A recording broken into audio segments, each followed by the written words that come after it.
شەوانی هەینی تیشکێک دەرئەچێت، نورێک دەرئەچێ با بڵێن بە زمانی ئەوان، ئەوە کەرامەتێکە لە ئیمامی عەلیەوە. ئەم زنجیرە چیایی کە لە پشتمانەوەیە لە جغرافیای عەسکەری کاتی عوسمانیەکانە ناوبراوە بە چیای نەوتین، واتە پێیان وتووە نەفت داخ. ئەم ناوچەیە ناوچەیەکی نەوتیە و یەکەم جارێش کە نەوت دەرهێنرا لە پەڵکانە بوو، دێی پەڵکانە بوو، پەڵکانە سەر بە شاری خوڕماتووە.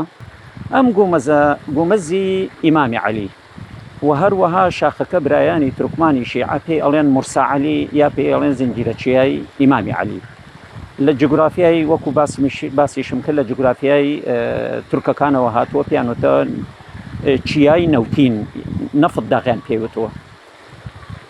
ئەوەی کە باس کراوە لە گەشتی ڕیجا کە لە ساڵی 1823 بۆ 24 بووە، ئەو پیاوە بەرپرسێکی عەسکەری بریتانی بووە، هاتۆ بۆ ئێرە باسی شاری خوڕماتووەکە لەو ڕۆژەدا.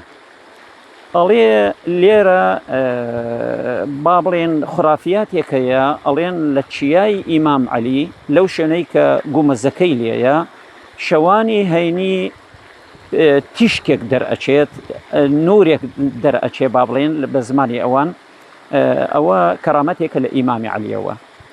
ئەڵێ ئەمەی کە ئەوان باسی ئەکەن ئێمە ئەزانین شاخەکە ئەم ناوچەیەکی نەوتی لێیە، لەو بیر و باوەڕایین کە غازە ئەسووتێت بە شێوەی سووتان بە هیچ شێوەیەک ئەمە تیشک نییە و ئێمە شۆک و خۆمان لە نرخی با بڵێن مەشایخ و ئەولیا و ئیمامەکانەوە کەم ناکەینەوە، بەڵام ئەمە دوورە لە ڕاستیەوە کەەوە بەو شێوەیە بێت.